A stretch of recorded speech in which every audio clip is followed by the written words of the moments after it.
Ça fait un petit moment que j'ai pas répondu à des publications, des questions, des témoignages des gens sur ce groupe-ci. Alors, c'est ce que je fais aujourd'hui.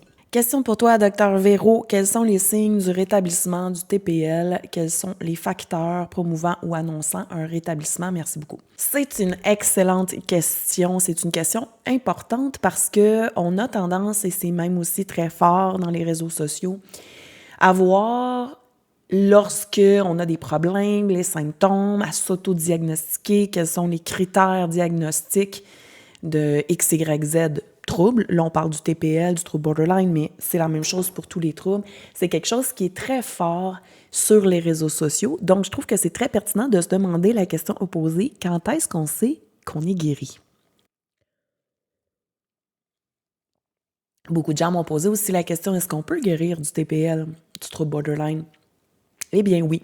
En fait, on peut être en rémission, c'est-à-dire que s'il y a des choses qui sont imbriquées dans ta structure de pensée, dans les traits de tempérament, de personnalité qui sont imbriqués en toi, qui font partie de qui tu es et qu'on pourrait appeler des critères diagnostiques du TPL, eh bien, c'est possible de mieux vivre avec. Ce qu'il faut savoir, je pense que c'est là le point de départ pour répondre à ta question, c'est chaque trouble du DSM-5 comporte une quantité de critères diagnostiques. Le DSM-5 va nous donner des indications à savoir combien de ces critères-là doivent être répondus, dans quelle mesure, quel temps, etc., pour pouvoir dire que c'est un trouble. Chaque trouble qui est dans le DSM-5 va automatiquement comporter la mention, les symptômes qu'on vient de coter, de nommer.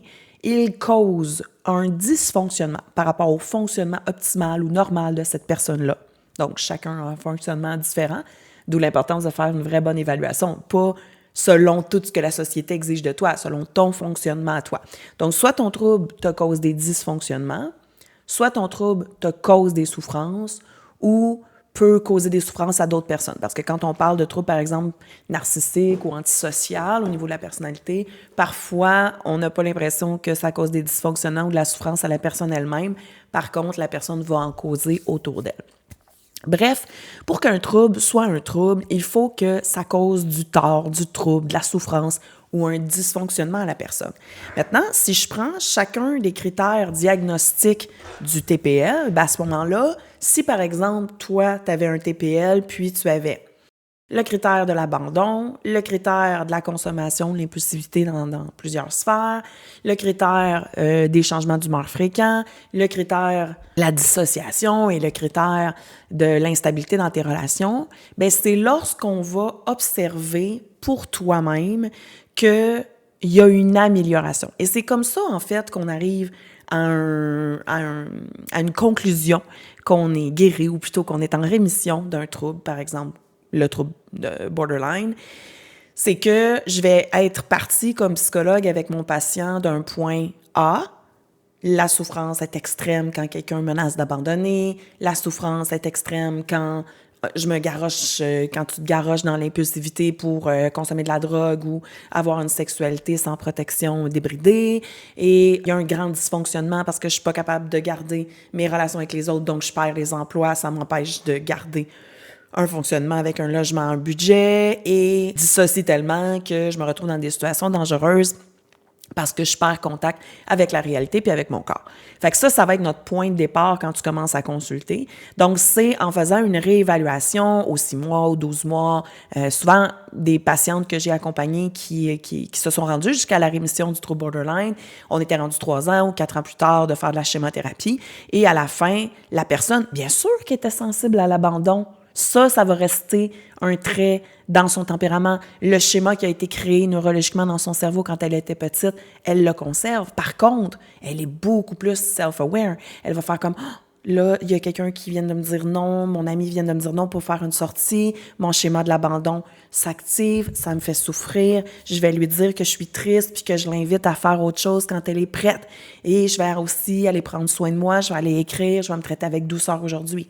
Donc, le schéma de l'abandon, le critère de l'abandon dans le DSM-5, il n'est pas disparu, mais il ne cause plus d'immenses souffrances ou d'immenses dysfonctionnements parce que j'ai appris à me connaître. Il y a des choses qui vont changer vraiment, là.